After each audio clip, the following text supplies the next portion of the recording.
Mandela effect. Man obsesses over facts and events that many people remember wrongly. Eventually starting to question reality itself. And joining us now to talk about the film as it makes its world premiere in Austin later tonight. Let me just introduce the couch here. We got David Guy Levy, the writer and director. Also Charlie Hoffheimer, Alexa Palladino, and Robin Lord Taylor. Thank you all so much for coming in and filling out the couch. Thank you for having us. You're kind enough to send over a screener of the film. I got to watch it last night. I loved it. And first of all, it's just such a cool concept. Once you start getting into it, you're like, man, what are we talking about here? Yeah, there's a lot to really chew on. Yeah. Hopefully, this at the end of the day, people get to leave the theater and then go down their own little rabbit holes and just talk with their friends about what they think the movie means and what the greater questions it raises are. Yeah. What led you to put this together?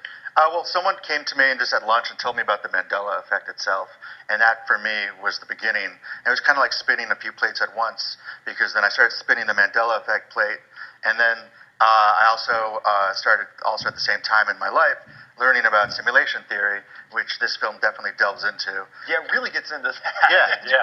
If you're not going to work productively at the office today, look into that. Now you're done for the day. That's you're not accomplishing anything. Maybe don't do that, but it's fascinating. And then I had some personal stuff in my mind where it made me question if my reality was, even what I thought it was.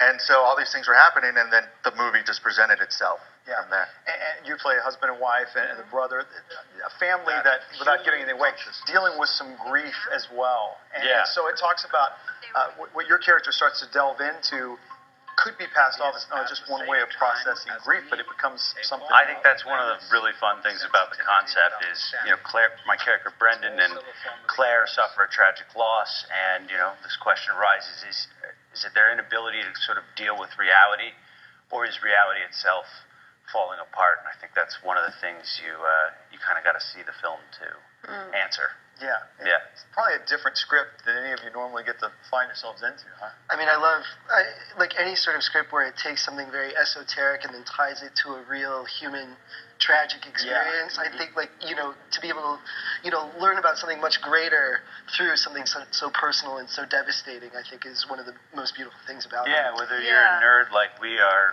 who goes down these rabbit holes about quantum physics. I'm a nerd. You're in the film. You made it. Yeah. No, in simulation theory, and I knew we were going to have fun when Dave came to me, because I, like you said on the break, went down these rabbit holes myself, reading and watching a lot of these videos. Yeah, and then I think what's so interesting about this, there's the macro version and then there's the micro.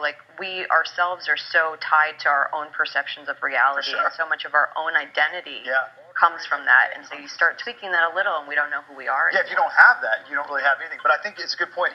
It becomes such a really intricate story, an out there story, but at the heart of it is a family story. So people can focus on both of those or either one of those if they want to or not. Your character, by the way, did a lot better job of Googling all these old speeches and stuff. There's one segment I'm like, you're trying to find this one talk and you can't find it or something. But there's some out there theories.